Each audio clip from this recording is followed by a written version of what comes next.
The blizzard tore through the New Mexico territory with a fury that could strip flesh from bone, and Benjamin Sawyer knew if he did not find shelter soon, he would be just another frozen corpse the spring thaw would reveal.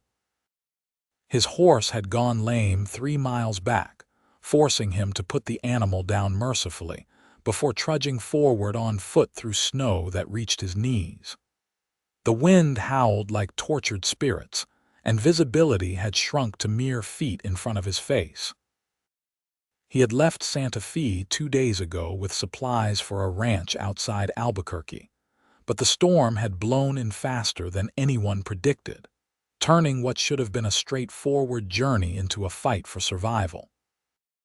Benjamin pulled his coat tighter, though it did little good against the savage cold.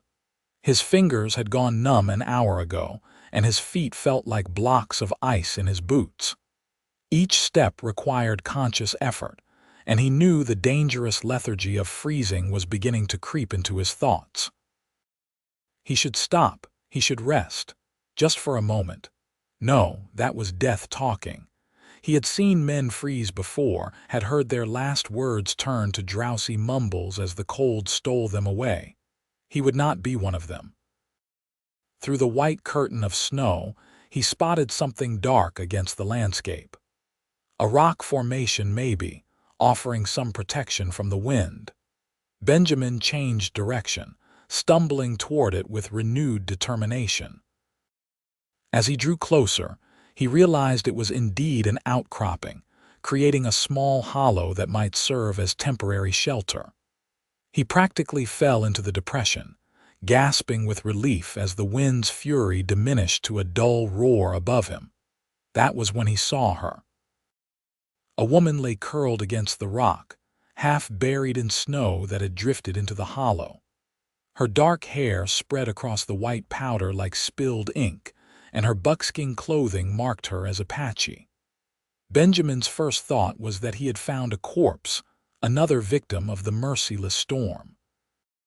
Then he saw the slight rise and fall of her chest, the barely perceptible movement that meant life still fought within her. Without thinking, he moved to her side, brushing snow from her face and shoulders. Her skin felt cold as marble, her lips tinged blue. She was young, probably in her early 20s, with high cheekbones and features that would have been striking if not for the deathly pallor of near freezing. He knew he had only minutes to act. Maybe they were both doomed, but he would not watch another human being die without trying to help. Benjamin gathered her into his arms, pulling her against his chest. Even through their layers of clothing, he could feel how cold she was, how her body had begun shutting down to preserve the core. He tucked her inside his coat as much as possible, wrapping his arms around her and using his own body heat as a shield. It was a desperate measure, but in this storm, desperation was all they had. He wedged them both deeper into the hollow, using his back to block the opening. Snow continued to fall, and he knew it would soon cover them entirely, but that might actually help, creating an insulating barrier against the wind. His grandfather had told him once about surviving a blizzard by letting the snow bury him, using it as a blanket. At the time, Benjamin had thought the old man was spinning tales. Now he prayed it was true. The woman in his arms stirred, a small sound escaping her lips. Her eyelids fluttered, and Benjamin found himself looking into dark eyes that held confusion and pain. She stared at him for a long moment, taking in his face, his clothing, the situation they found themselves in. He expected fear or perhaps anger. Instead, her expression shifted to something that looked like weary resignation. "Your kind usually leave us," she said, her voice barely above a whisper, each word an obvious effort. The statement carried no accusation, just a flat observation born of experience. The words hit Benjamin harder than the cold. He knew what she meant.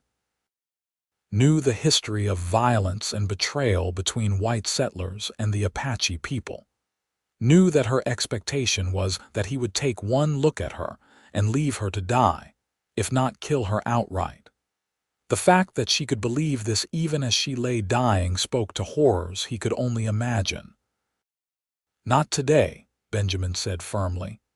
"I am staying right here with you. We are both getting through this storm, you hear me? I did not find you just to let you freeze." Something flickered in her eyes, surprise perhaps, but the cold was dragging her back down. Her eyelids drooped, her body going slack against him. Benjamin held her tighter, rubbing her arms and back, trying to generate warmth through friction. He talked to her, nonsense mostly, just words to keep himself awake and alert. He told her about growing up in Missouri, about coming west after the war, about the ranch he hoped to own someday. He described spring meadows and summer sunsets, anything to combat the white death surrounding them. The snow did indeed begin to cover them, creating a small cave of sorts. The temperature within their shelter rose slightly, no longer subjected to the wind's cruel bite. Benjamin kept moving, kept rubbing circulation into the woman's limbs, kept talking. His own exhaustion pulled at him, but he fought it with everything he had. If he fell asleep, they would both die. It was that simple. Hours passed, though time became meaningless in the white darkness. The storm's fury gradually lessened, the wind's howl dropping to a moan, then to a whisper. The snow stopped falling and an eerie quiet descended. Benjamin barely noticed, focused entirely on the woman in his arms and the vital task of keeping them both alive. Dawn came with cruel brightness, sunlight reflecting off endless white in every direction. Benjamin blinked against the glare, his eyes burning after hours in the dim. His body felt like one massive bruise, muscles screaming from holding the same position all night. But he was alive, and more importantly, so was the woman he held. Her breathing had steadied, her skin no longer quite so cold. The blue tinge had left her lips, replaced by a hint of natural color. He carefully shifted her, trying to restore circulation to his own legs. The movement woke her, and her eyes opened with much more awareness than before. She looked at him again, really looked, studying his face as if trying to understand a puzzle. Then she glanced around at their snowy shelter, at his arms still wrapped protectively around her, at the evidence of a long night survived together. "You stayed," she said, and this time her voice held wonder. "I said I would," Benjamin replied simply. She pushed herself upright slowly, testing her limbs. Benjamin helped her, steadying her when she swayed. They were both stiff and cold but alive. That alone felt like a miracle. "I am Halona Naiche," she said formally, as if proper introductions mattered even in the aftermath of near death. Perhaps especially then. "I was traveling to my uncle's camp when the storm caught me. My horse ran off." "Benjamin Sawyer," he offered. "I was hauling supplies to the ranch outside Albuquerque. My horse went lame, had to put him down." They regarded each other in the growing light. Halona's hair hung in damp tangles around her face, and her buckskin dress was wet from melted snow.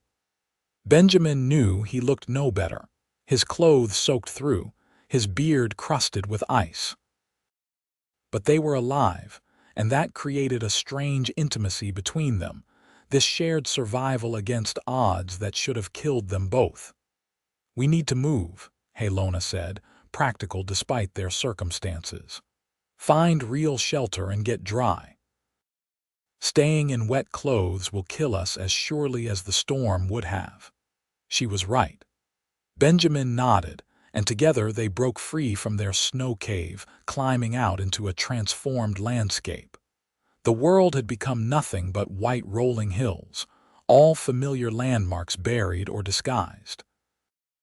The sun shone bright in a cloudless sky, already beginning to warm the air. By afternoon, the temperature would likely be above freezing, starting the melt. But for now, the cold still held dominion. "You know where we are," Benjamin asked, scanning the horizon for any recognizable feature. Halona turned slowly, studying the terrain. "There is a line shack used by ranchers 2 miles that direction," she said, pointing northwest. "If we can reach it, we will have shelter and probably firewood. You have been out here before." "This is my people's land," she said quietly. Was my people's land? I know every canyon and mesa for 50 miles. The white ranchers built their shack in a draw where my grandmother used to gather herbs. The bitterness in her voice was unmistakable, and Benjamin could not blame her. The Apache had been pushed from their traditional territories, killed and displaced to make room for settlement. That he was part of that settlement, benefiting from those injustices, sat heavy on his conscience. But this was not the time for that conversation. Right now, survival still took precedence over politics and history. They set out together, trudging through snow that sometimes reached their thighs. Benjamin broke trail as much as possible, using his larger size to make the going easier for Halona. She accepted his help without comment, her face set in determined lines. She was strong, he realized. Not just physically, though she moved with a grace and endurance that impressed him, but mentally. She had awoken from near death and immediately begun planning their next steps. No complaints, no tears, just practical assessment and action. The 2 miles felt like 20. Every step was a battle, and Benjamin's legs burned with effort. Halona fared slightly better, her buckskin boots seemingly more suited to snow travel than his leather ones. Still, he could see her beginning to flag, her steps growing shorter and less steady.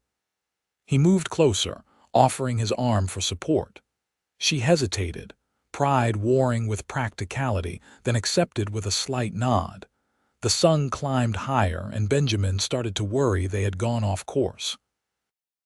Everything looked the same, an endless white expanse broken only by the occasional dark shape of a buried shrub. Then Halona pointed ahead, and he saw it, a thin trail of smoke rising against the blue sky. "Someone is already there," she said, her voice tight with tension. Benjamin understood her concern. Finding the shack occupied changed everything. Would whoever was there welcome them or turn them away? Would they accept an Apache woman, or would old hatreds override common decency? "Would Halona be safe?" "Stay behind me," he said quietly. "Let me talk to them first." "I can take care of myself," Halona replied sharply. "I know you can, but let me try first, please." She studied him for a moment, then nodded once. They approached the shack cautiously, Benjamin slightly in front. As they drew closer, he could see it was a small structure, rough timber construction with a sod roof. Smoke rose from a stone chimney, promising warmth and life. A single horse stood in a makeshift shelter, and supplies were stacked against the wall. Before they could announce themselves, the door opened and a man stepped out, rifle in hand. He was older, maybe 60, with a gray beard and weathered features. His eyes took in Benjamin first, then moved to Halona, and his expression hardened. "I've got no room for strays," he said flatly. "Especially not her kind." Benjamin felt anger surge through him, hot and sudden. After everything they had survived, to be turned away because of prejudice was intolerable. "We nearly froze to death last night," he said, keeping his voice level through force of will. "We are wet and cold and we need shelter. There is room in that shack for 3 people. Not with an Apache, there is not." The man raised his rifle slightly, not quite pointing it at them but making the threat clear. "They have killed enough of us. I will not have one under my roof." "She has not killed anyone," Benjamin snapped. "She is just a woman who got caught in a storm, same as me. What happened to basic human decency?" "Decency?" The man laughed, a harsh sound. "You want to talk about decency? The Apache do not know the meaning of the word." They raid and kill and steal, and you want me to welcome one into my shelter. Halona's hand touched Benjamin's arm, stopping whatever heated response he was about to make. "It is fine," she said quietly. "I am used to this. You go inside, get warm. I will find another way." "No." Benjamin's response was immediate and unequivocal. "We survived that storm together, and we stay together. If she is not welcome, then neither am I. Come on, Halona, we will find somewhere else." He turned away from the shack, from the warmth and safety it represented, and started back into the snow. Halona stood frozen for a moment, staring at him with an expression he could not read. Then she hurried after him, catching his arm. "You are a fool," she said, but her voice held something other than anger. "That was shelter, warmth, a chance to survive. You would throw that away for me." "Yes," Benjamin said simply. "Your life is worth the same as anyone else's. I will not pretend otherwise, not for a warm fire or a dry place to sleep." They walked in silence for several minutes before Halona spoke again. "There is a cave system about 4 miles east. It is not much, but it is dry, and we can build a fire there, if we can make it that far." "Then that is where we go," Benjamin agreed.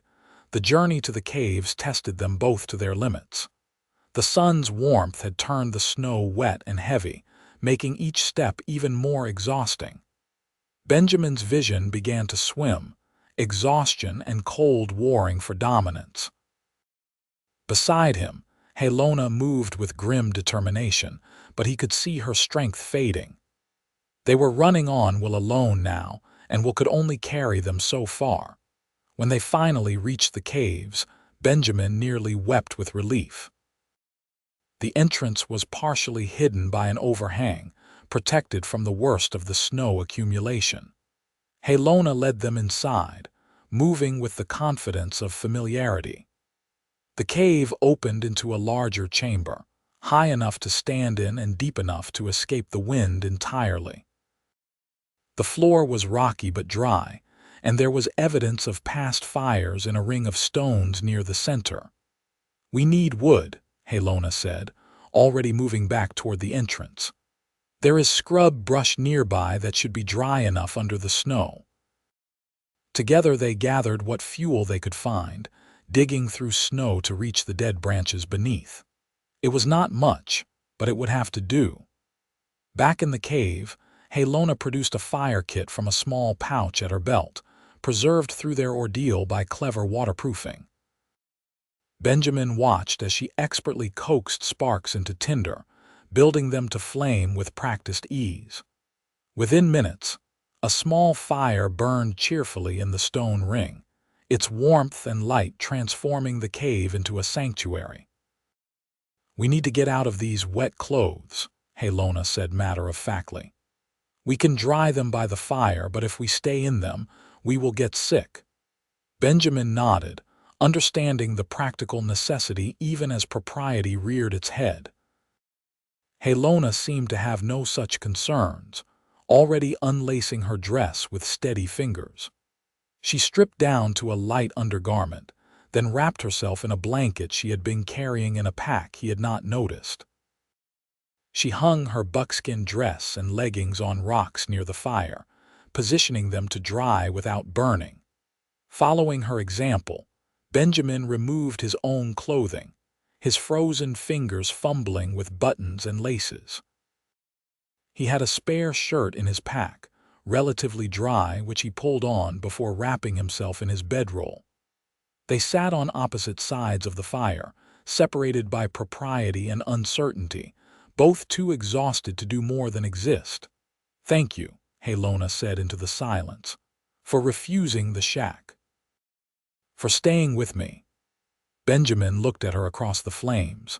The firelight painted her features in gold and shadow, highlighting the elegant structure of her face.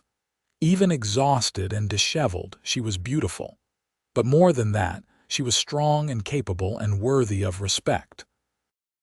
"You do not need to thank me for basic decency," he said. "That should be the standard, not the exception." "But it is not, is it?" Halona said sadly. "Not between my people and yours. There is too much blood, too much history, too much hate." "Maybe," Benjamin acknowledged. "But that does not mean we have to add to it. We can be better than what came before." Halona studied him silently, and Benjamin had the sense he was being weighed, measured against some internal standard. Finally, she nodded, seemingly satisfied with what she found. "You are different," she said. "I have known few white men who would do what you did today. Most would have left me in that snowdrift. Many would have thought it a good deed." The casual way she said it, accepting her own potential death as normal, angered Benjamin more than the old man's hostility had. What kind of world had they created where a young woman expected to be left to die because of her heritage? "Tell me about your family," he said, wanting to change the subject, to know her as a person rather than dwelling on the injustices that surrounded them. Halona was quiet for a moment, staring into the fire. "My father was a warrior, killed when I was 12. The cavalry attacked our camp while most of the men were away. My mother died that day too, shot while trying to protect the children. My grandmother raised me after that, teaching me our ways, our language, our stories. She died 2 winters ago, and now I live with my uncle and his family." "I am sorry," Benjamin said, the words feeling inadequate. "That is a lot of loss for anyone to bear." "It is the story of my people," Halona replied without self-pity. "Every family has similar tales. The white man came with his guns and his promises, and we have paid the price. But we survive. We adapt. We remember who we are." "And who are you, Halona Naiche?" She looked at him then, really looked, and a small smile touched her lips. "I am a woman who knows how to find water in the desert, how to read tracts a week old, how to heal with herbs and prayers. I am a woman who speaks 3 languages and can ride any horse ever born. I am a woman who survived a blizzard because a stranger showed her unexpected kindness. That is who I am." "I would like to know more," Benjamin said quietly, "if you are willing to share." They talked as the fire burned down and their clothes slowly dried. Benjamin learned that Halona had been traveling to deliver medicines to her uncle's camp, where sickness had taken hold. She learned that he had come west after serving in the war, looking for a fresh start away from the devastation and memories. They spoke of small things and large, finding common ground in unexpected places. As evening approached, they rekindled the fire and ate the meager supplies they had between them. Some jerky from Benjamin's pack, some pemmican from Halona's. They shared water from a canteen, melted from clean snow. It was not much, but it was enough. In the growing darkness, with the fire as their only light, the cave became a world unto itself, separate from the divisions and violence outside. "When the snow melts enough, we should reach my uncle's camp by tomorrow evening," Halona said. "You would be welcome there. My uncle, Nantai, he is a good man. He judges people by their actions, not their blood." "I would like that," Benjamin said, "to meet your family, to see how you live." "Why?" Halona asked curiously. "Most white men are not interested in Apache ways except as curiosities or targets." "Because you interest me," Benjamin said honestly. "Not as a curiosity, but as a person. I want to understand your world, your perspective. Besides, I owe you my life. You knew where to find shelter, how to make fire, how to survive. Without you, I would likely be dead." "We saved each other," Halona corrected gently. "Your warmth kept me alive through the night, and my knowledge kept us alive today. We make a good team." The way she said it, the warmth in her voice, sent something electric through Benjamin's chest. He looked at her across the fire and saw his own growing feelings reflected in her dark eyes. It was too soon, too fast. They had known each other barely a day. Yet the intensity of their shared survival had forged a connection that might have taken months under normal circumstances. Halona, he began, not sure what he wanted to say, only knowing he needed to say something. Sleep, Benjamin, she said softly. We both need rest. Tomorrow will bring its own challenges. She was right, of course. Benjamin arranged his bedroll on one side of the fire and Halona made her bed on the other. The cave held the warmth well, and with dry clothes and full bellies, sleep came easier than it should have. Benjamin's last conscious thought was of dark eyes and a voice that had said, "Your kind usually leave us," and his own determination to be better than that expectation. Morning brought clearer skies and the musical sound of snowmelt dripping from the cave entrance. Benjamin woke to find Halona already awake, tending the fire and checking their dried clothing. She had braided her hair in an intricate pattern and looked considerably more put together than he felt. He sat up, rubbing sleep from his eyes, and accepted the water she offered. "The snow is melting fast," she reported. "We should be able to travel in a few hours. The going will be easier than yesterday." They broke their fast with the last of their supplies, then packed their few belongings. Halona led them out of the cave, and Benjamin was struck by how different the landscape looked under clear skies. Mountains rose in the distance, their peaks still white with snow. Closer, the land rolled in gentle slopes, dotted with piñon and juniper. It was beautiful in a stark way, and he understood why the Apache had fought so hard to keep it. They walked through the morning, the sun growing warm on their faces. The snow continued its rapid retreat, revealing brown earth and hardy vegetation beneath. Halona moved with confidence, following landmarks invisible to Benjamin's eyes. She pointed out animal tracks, explained which plants were edible, shared stories of her grandmother and the old ways. Benjamin found himself increasingly fascinated, not just by what she knew but by how she saw the world. To her, the land was alive, filled with spirits and meaning. Every rock and tree had a story, every creature a lesson to teach. It was so different from his own pragmatic view, shaped by years of war and hardship, that it felt like discovering a new language. "There," Halona said suddenly, pointing to a thin column of smoke rising from a canyon ahead. "That is my uncle's camp. We will be there within the hour." As they descended into the canyon, Benjamin felt nervousness creep over him. He would be the only white man in an Apache camp, surrounded by people who had every reason to hate him for what his kind had done. Would Halona's uncle truly welcome him, or would he face the same hostility as at the shack? Worse, would his presence there put Halona at risk, make her people question her judgment? The camp consisted of several wickiups arranged in a loose circle, with a central fire pit and areas for working and storage. Children played despite the snow, their laughter carrying on the clear air. Women worked at various tasks, and a few men stood talking near one of the larger structures. As Benjamin and Halona approached, conversation stopped. Every eye turned to them, to the strange white man Halona had brought into their midst. An older man separated from the group, walking toward them with measured steps.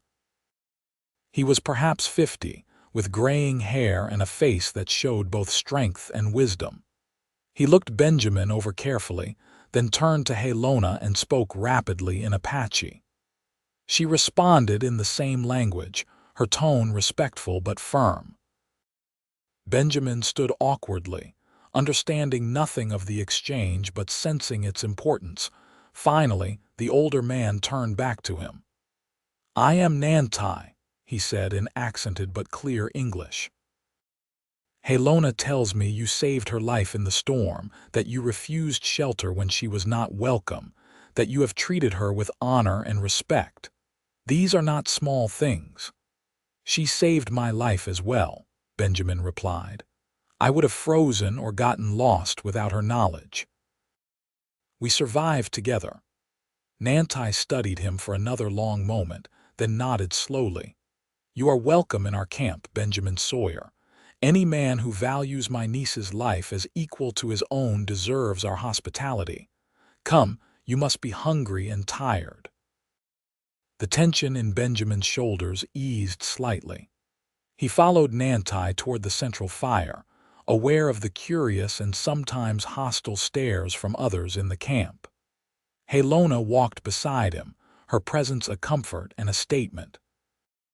Whatever questions her people had, she was clearly claiming responsibility for bringing him there.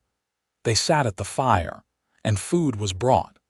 A stew of meat and roots that tasted better than anything Benjamin had eaten in weeks. As they ate, Halona told the full story of their ordeal, translating for those who did not speak English. Benjamin watched faces change as the tale unfolded, saw suspicion give way to grudging respect, hostility soften to cautious acceptance. An old woman approached, speaking to Halona in Apache. Halona nodded, then turned to Benjamin. "This is my aunt, Nantai's wife. She says you may stay in their wickiup while you recover your strength. It is a great honor she offers."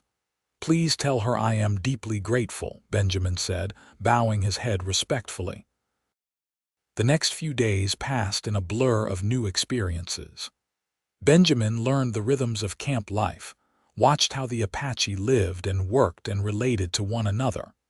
He helped where he could, hauling water and gathering wood, small tasks that required no special knowledge. The children lost their fear first, approaching with bold curiosity to touch his strange clothes and ask questions in rapid Apache that Halona translated with amusement. But it was the evenings he treasured most. When the day's work was done, he and Halona would sit by the fire and talk. She taught him words in her language, laughed at his terrible pronunciation, shared stories of her people's history. He told her about his own life, the family he had lost, the dreams he still carried. With each conversation, the connection between them deepened, moving beyond gratitude and shared survival into something neither had expected. One evening, about a week after their arrival, they walked together away from camp, ostensibly so Halona could show him a spring where especially good clay could be found. The sun was setting, painting the sky in shades of orange and gold, and the air held the first real warmth of approaching spring. "I will need to leave soon," Benjamin said reluctantly. "The ranch outside Albuquerque will be wondering what happened to their supplies. I will need to find a way to make things right." Halona was quiet, her face unreadable. "I know. You have a life to return to, obligations. I understand." "Do you?" Benjamin stopped, turning to face her. "Because I am not sure I understand it myself anymore. A week ago I thought I knew what I wanted. A job, a piece of land, a simple life. Now all I can think about is staying here with you." "Benjamin," Halona said softly, and there was pain in her voice. "You know that is not possible. You are white, I am Apache. Our worlds do not mix. Even here, even among my people who have accepted you, there is always that divide. And in your world, I would be nothing but the savage you took up with, and you would be the traitor who betrayed his own kind." "I do not care what people think," Benjamin insisted. "But I do," Halona replied. "Not for myself, but for you. I will not be the reason you lose your place in the world. I will not watch you become an outcast, hated by both sides."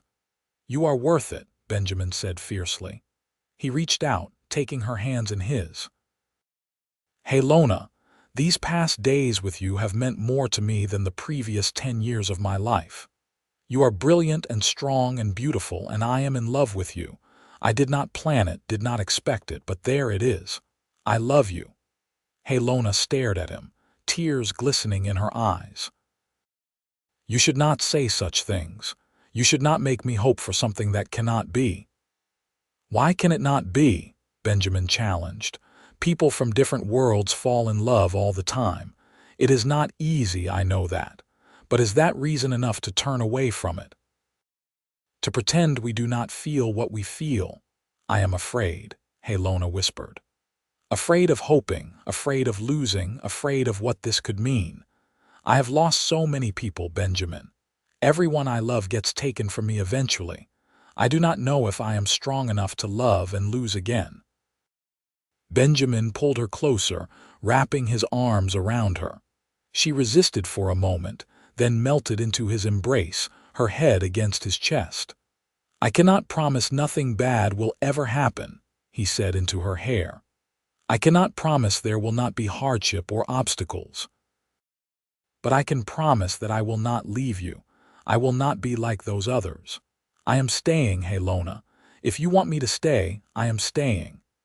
She pulled back just enough to look up at him, searching his face. Whatever she saw there must have convinced her, because she rose on her toes and kissed him. It was gentle at first, tentative, a question as much as a statement. Benjamin answered it, deepening the kiss, pouring all his feeling into that connection.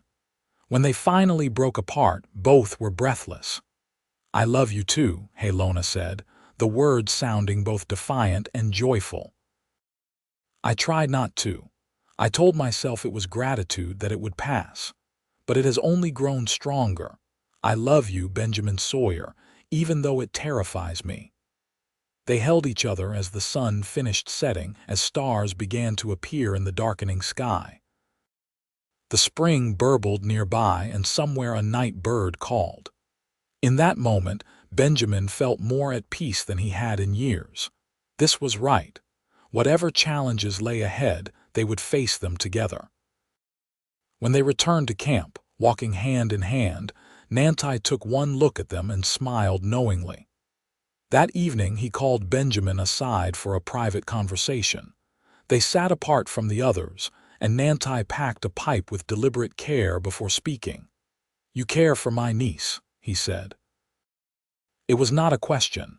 I do, sir, very much. And she cares for you. I have seen it growing between you this past week.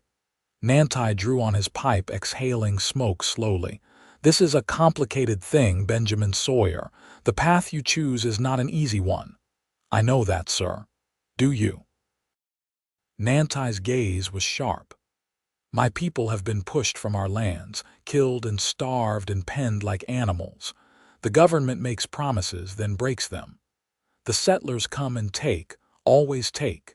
We are told we must change, must become like white men, must forget who we are. And you, a white man, want to join yourself to an Apache woman. How do you think that will be received? Poorly, I expect, Benjamin admitted. But that does not change how I feel. I love Halona and I want to make a life with her. I hope I have your blessing, but with or without it, I will not leave her. Nantai was silent for a long time. Finally, he nodded. You are honest, at least. That counts for something. And you proved your character when you stayed with her in that storm, when you refused shelter that did not welcome her. My niece has suffered enough loss. If you give me your word that you will protect her, provide for her, honor her, then you have my blessing. But know this, Benjamin Sawyer. If you betray that trust, if you hurt her, there is nowhere far enough you could run. I understand, sir, and I give you my word. They sealed the agreement in the traditional way, and Benjamin felt the weight of it settle on his shoulders. He had made a promise not just to Halona, but to her family, her people. He would spend the rest of his life proving himself worthy of that trust. The next morning, Benjamin prepared to make the journey to Albuquerque. He needed to explain what had happened, to settle his accounts with the ranch that had hired him. But this time, Halona came with him, over the protests of some in camp who thought it too dangerous. Nantai supported her decision, understanding that she and Benjamin needed to face the outside world together, to see if their love could survive beyond the sanctuary of the canyon. They traveled on horses borrowed from Nantai, riding across the New Mexico territory as spring slowly transformed the landscape. Wildflowers began to emerge, painting the brown earth with splashes of color. The days grew longer and warmer, and the nights, while still cold, no longer carried the threat of killing frost. As they rode, they talked of the future. Benjamin had some money saved, enough to perhaps buy a small piece of land. Halona spoke of her dream to preserve her people's knowledge, to teach their ways to the young ones who were growing up in a changed world. They began to weave these separate dreams into a shared vision, something neither had considered alone but together seemed possible. When they reached the outskirts of Albuquerque, Benjamin felt Halona tense beside him. The town was not large, but it represented the white world with all its dangers and prejudices. He reached over, taking her hand. "Together," he said simply. "Together," she echoed. The ranch owner, a gruff man named Sullivan, was surprisingly understanding when Benjamin explained what had happened. He accepted the loss of the supplies as an unavoidable tragedy and even paid Benjamin for his time. But his demeanor changed when he noticed Halona waiting outside. "That your woman?" Sullivan asked, his tone neutral but his eyes calculating. "She is," Benjamin confirmed, hearing the edge in his own voice that dared Sullivan to make something of it. "Well, good luck to you both," Sullivan said after a moment. "It is a hard path you are choosing, boy. Most folks will not understand. Hell, most folks will be downright hostile. But I suppose if you survived a blizzard together, you can survive just about anything." They left Albuquerque with supplies and Benjamin's wages, riding southwest toward an area Halona knew of where land might still be available. It was not prime territory, too rough and dry for most farming, but there was water and grazing and room to build a life. They found a parcel that called to them both, a small valley with a spring and good exposure, surrounded by hills that offered both protection and privacy. Using Benjamin's savings and skills learned from his time as a ranch hand, they began to build. First a small cabin, rough but sturdy, with a stone fireplace and real windows. Then a corral for horses, a shed for storage, a garden plot that Halona worked with traditional knowledge and careful planning. Nantai and others from the camp came to help, and Benjamin was moved by their acceptance, their willingness to support this unusual union.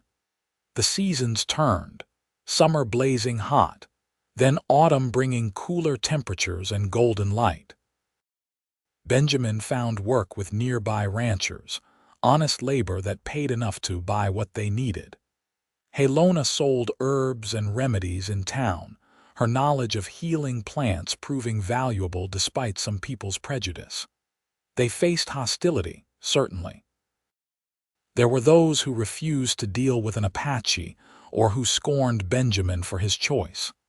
But there were others, more than Benjamin had expected, who treated them fairly, who judged them by their character rather than their history. On a cool evening in late autumn, as they sat by their fireplace in the cabin they had built together, Benjamin took Halona's hand. "Marry me," he said. "I know we are already committed, already living as husband and wife, but I want to make it official in whatever way you choose. Apache ceremony, Christian ceremony, both or neither. I just want the world to know you are mine and I am yours." Halona smiled, that same smile that had first caught his attention in the firelit cave so many months ago. "Yes," she said simply. "Yes to all of it, my people's way and yours. I want no doubt about what we are to each other." They married twice. First in an Apache ceremony with Nantai presiding and the camp gathered to witness.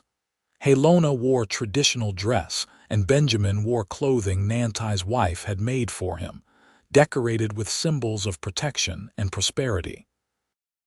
They spoke vows in Apache and English, pledging themselves to each other in both languages, honoring both worlds. Then, a week later, they found a priest willing to perform a Christian ceremony. It was a simple affair in a small church, with only a few witnesses, but it felt no less sacred for its simplicity. Benjamin promised before God to love and honor Halona for the rest of his days, and she made the same pledge to him. When the priest pronounced them married, Benjamin kissed his wife with a joy that felt bottomless. Winter came again, bringing memories of that first storm, that first meeting in the snow. They huddled by their fireplace, safe and warm, and marveled at how far they had come. Benjamin had found not just a wife but a partner, someone who challenged and supported him in equal measure. Halona had found not just a husband but an ally, someone who saw her as fully human, fully equal, fully deserving of love and respect. In spring, Halona told him she was pregnant. Benjamin received the news with a mixture of joy and terror, suddenly aware of the responsibility they were taking on. A child, born of two worlds, belonging fully to neither. What kind of life would they have? What challenges would they face? "Our child will be loved," Halona said firmly, reading his concerns in his face. "That is what matters most. They will know both languages, both cultures. They will be strong and proud and free. We will make sure of it." Their son was born in early autumn as the leaves began to turn. He came into the world squalling and healthy, with his mother's dark hair and his father's light eyes. They named him Thomas Naiche Sawyer, honoring both heritages, claiming space for him in both worlds. Nantai came to see his grandnephew, bringing gifts and blessings. He held the baby with gentle hands, speaking to him in Apache, teaching him from the first moment that he belonged to this people, this history. Benjamin watched and felt his heart swell with gratitude. His son would know where he came from, would understand the sacrifices and struggles that had led to his existence. As Thomas grew, the cabin seemed to shrink. Benjamin added rooms, expanding their home to accommodate their growing family. Halona gave birth to a daughter 3 years after Thomas, a girl they named Clara Halona Sawyer. She had her mother's fierce spirit and her father's stubbornness, a combination that promised future challenges but delighted them both. Life settled into rhythms shaped by seasons and needs. Benjamin's reputation as a fair dealer and hard worker grew, bringing more opportunities. Halona became known as a healer, people coming from miles around seeking her remedies and advice. Together they built something neither could have achieved alone, a life that bridged worlds and defied expectations. But it was not without challenges. When Thomas was 5, he came home crying because other children had called him names, had said he was not really white and not really Apache, that he belonged nowhere. Benjamin held his son while Halona explained gently, but firmly, that being both was not the same as being neither, that he carried the strength of two peoples in his blood. "There will always be people who do not understand," she told him. "People who fear what is different, who try to make you feel less than what you are. But you, Thomas, you are more. You are the best of both your father's people and mine. Never let anyone make you forget that."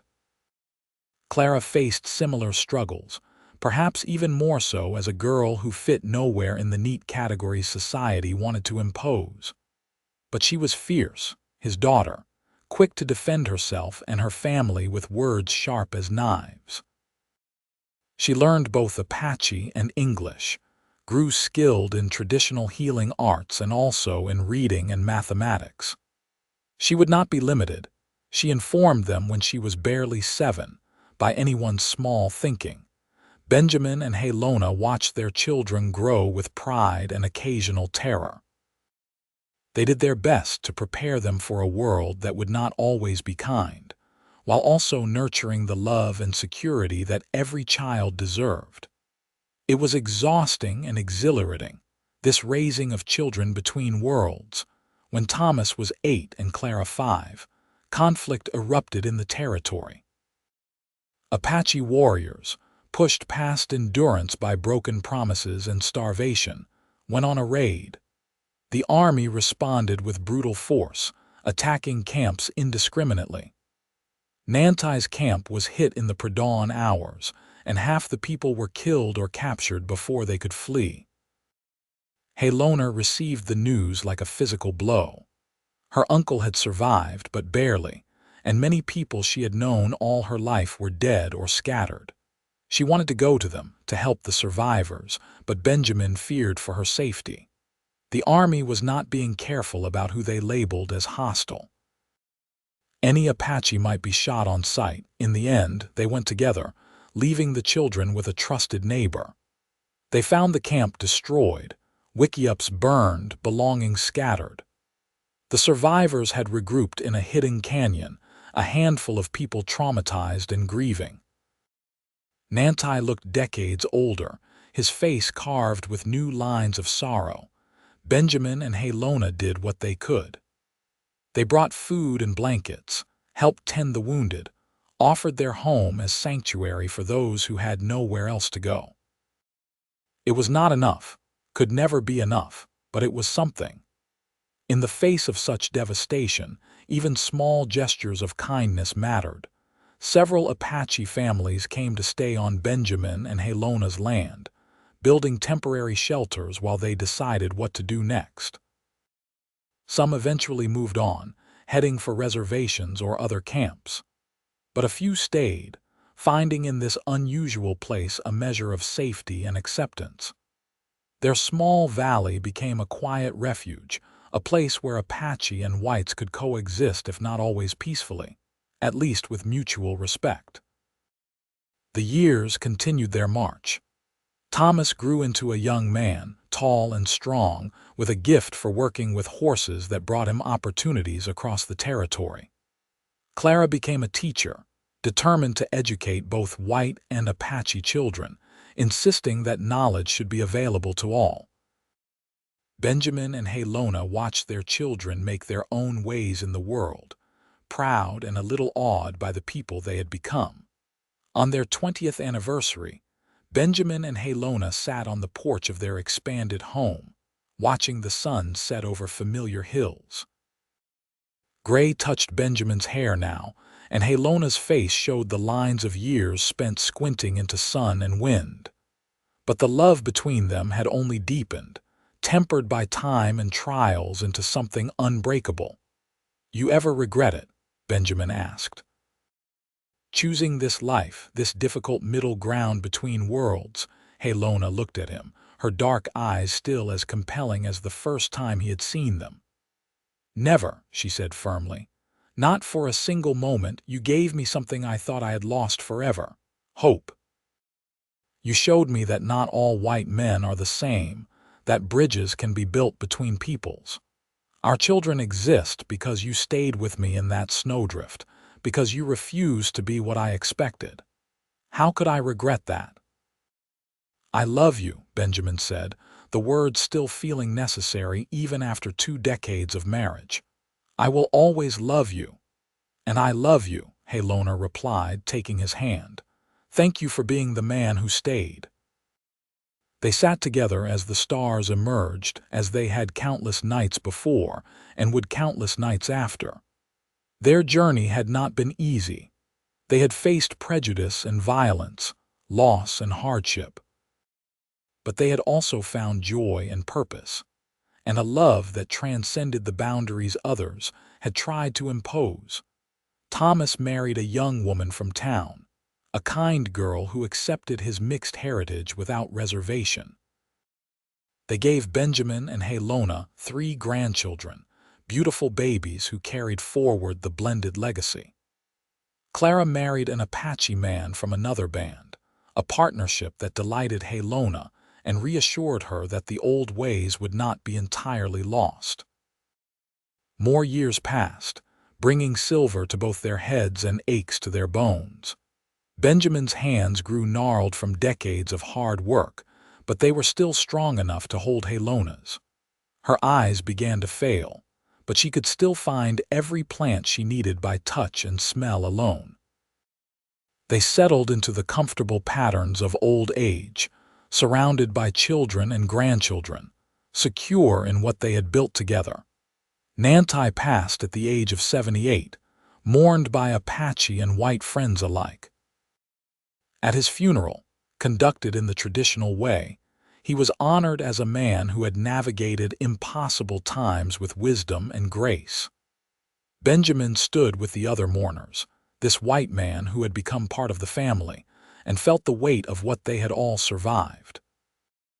On a spring morning much like the one when they had first married, Benjamin woke to find Halona already up, standing at the window watching the sunrise. He joined her, wrapping his arms around her waist, and she leaned back against him with comfortable familiarity. "What are you thinking about?" he asked. "Everything," she replied. "That first storm, how certain I was that you would leave me, how wrong I was, how lucky I have been." "We have both been lucky," Benjamin corrected. "Yes," Halona agreed. "Lucky to have found each other, lucky to have built this life. Lucky to have love strong enough to survive everything thrown at it." She turned in his arms, looking up at him with the same expression she had worn in that firelit cave so many years ago. Benjamin bent to kiss her, and it felt like coming home, like every kiss they had shared over the decades condensed into this one perfect moment. Their children and grandchildren gathered that evening for dinner, the house filled with laughter and conversation in two languages. Benjamin looked around the table at the family they had created, at these people who existed because he had chosen to stay with a woman in a snowdrift, and felt profound gratitude. Thomas proposed a toast. "To my parents," he said, raising his glass, "who showed us that love can bridge any divide, that family is built not just by blood but by choice, and that the most important thing is to be true to yourself and those you love."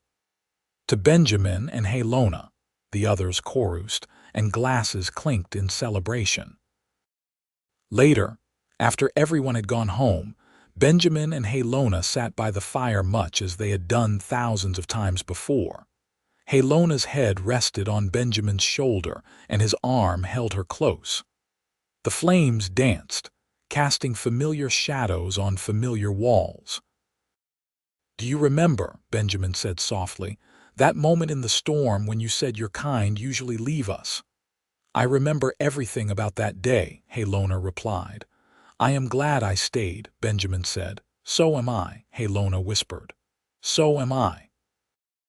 They sat in comfortable silence, two people who had built a love story against impossible odds. Outside, the night was peaceful, stars bright overhead, the land quiet and still. Inside, the fire burned warm, and two hearts beat in contented rhythm, together as they had been for more than 4 decades, as they would be until the end of their days. The years continued to be kind to them. Benjamin's ranch prospered modestly, never making them wealthy but providing enough for their needs and the occasional luxury. Halona's reputation as a healer grew until people came from 100 miles away seeking her help. She trained Clara in her knowledge, ensuring the traditional healing ways would continue into the next generation. When Benjamin turned 70, Thomas organized a celebration that brought together people from across the territory. Apache and white, ranchers and townspeople, all came to honor this man who had lived his life with integrity and love. It was a remarkable gathering, proof that Benjamin and Halona's example had changed at least some hearts and minds. Halona watched her husband surrounded by friends and family, saw the joy in his face, and felt her own heart overflow with happiness. They had done it. They had built a life that mattered, that made a difference. Their love had created ripples that spread far beyond their small valley, touching lives in ways they would never fully know. As she sat watching, Clara came to sit beside her mother. "You look happy," she observed. "I am happy," Halona confirmed. "I am looking at everything we built, your father and I, looking at you and Thomas, at the grandchildren, at all these people. When I was young, I thought I would die alone, another victim of the violence between our peoples. Instead, I found love and family and purpose. How could I be anything but happy? Tell me again, Clara said, as she had asked countless times growing up. Tell me how you and Papa met. So Halona told the story once more, of a blizzard and a snowdrift, of a white man who stayed when he could have left, of love born in the most unlikely circumstances. Clara listened with the contentment of hearing a beloved tale, her eyes misty with emotion. "That is why you named me Clara Halona, is it not?" she said when the story finished. "After Grandma Halona and after light and hope." "Yes," Halona confirmed, "because you represent the best of both worlds, the hope that differences can be overcome with love and understanding." Clara hugged her mother tightly. "Thank you for being so brave. Thank you for choosing Papa, for building this family, for showing me what love really means." Benjamin and Halona lived to see their great-grandchildren born, tiny perfect beings who carried their legacy forward into a new century. They watched the world change around them, saw the Wild West tamed and transformed, saw old conflicts slowly begin to heal. It was not a perfect world, and there was still injustice and prejudice, but there was also progress, and they had been part of that progress. On a quiet evening in their 78th year together, Benjamin fell asleep in his chair by the fire and did not wake. Halona found him there in the morning, looking peaceful, and though grief pierced her heart, she was grateful he had gone gently. He had lived a full life, had died surrounded by evidence of love and family, had left the world better than he found it. She buried him on a hill overlooking their valley, with views of the mountains he had loved. The funeral drew people from across New Mexico, Apache and white united in mourning this man who had bridged worlds. Halona stood dry-eyed through the ceremony, leaning on Thomas and Clara, accepting condolences with quiet dignity. But that night, alone in the house they had shared for so many decades, she finally wept. She cried for the loss of her partner, her love, her best friend. She cried for all the years they would not have, for all the moments he would miss. But she also cried with gratitude, for the gift of having known such love, for the life they had built together against all odds. Halona lived for 2 more years after Benjamin's death, 2 years spent sharing her knowledge with Clara and the grandchildren, telling stories, ensuring that everything she knew would not be lost.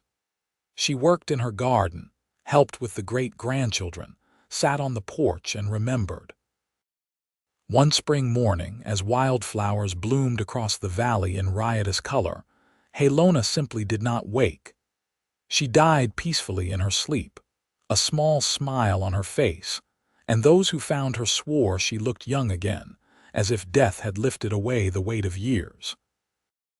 They buried her next to Benjamin on the hill, beneath a sky so blue it hurt to look at. Thomas and Clara stood with their families, mourning their mother but also celebrating a life well lived. The family gathered that evening in the old house, and as they sat around the fire they told the story once more, the story of a cowboy who found an Apache woman in a snowdrift, who heard her say, "Your kind usually leave us," and who stayed. The story of a love that bridged worlds, that created family, that proved different peoples could not just coexist, but thrive together. The story of Benjamin and Halona Sawyer, whose love had changed the world in small but significant ways. And as the fire burned down to embers and the family slowly dispersed to their own homes, the house fell quiet. But in that quiet, there was presence, there was love, there was the echo of 2 souls who had found each other against impossible odds and had built something beautiful together. Their legacy lived on in their children and grandchildren and great-grandchildren, in the people they had helped, and the minds they had changed. The little valley continued to be a place of refuge and healing, a testament to what could be achieved when love was stronger than prejudice, when choice triumphed over expectation. And on winter nights, when snow fell soft and quiet over the New Mexico hills, people swore they could see two figures standing together on the hill where Benjamin and Halona were buried, holding hands and watching over the valley they had loved. Whether it was truth or fancy, no one could say. But the story persisted, passed down through generations, a reminder that true love never really ends. It simply transforms, becoming something eternal, something that outlasts individual lives to become part of the land itself, part of the story that shapes future generations. Benjamin and Halona's love had become legend. Their choice to stay together, despite all obstacles, an inspiration for those who came after. And in the end, that was the greatest gift they had given.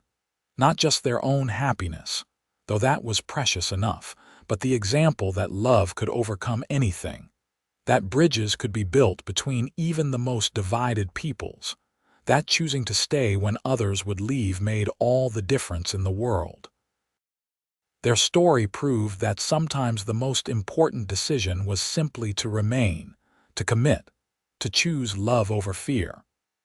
Benjamin had stayed with Halona in that snowdrift all those years ago, and that single choice had rippled outward, creating waves of change that touched countless lives. They had shown that one person could make a difference, that love was stronger than hate, that hope could survive even the darkest times. And so their story endured, passed from parent to child, shared around fires, told and retold until it became part of the very fabric of the land. The cowboy who stayed, and the Apache woman who loved him, together forever in memory and in the legacy they had built with their lives.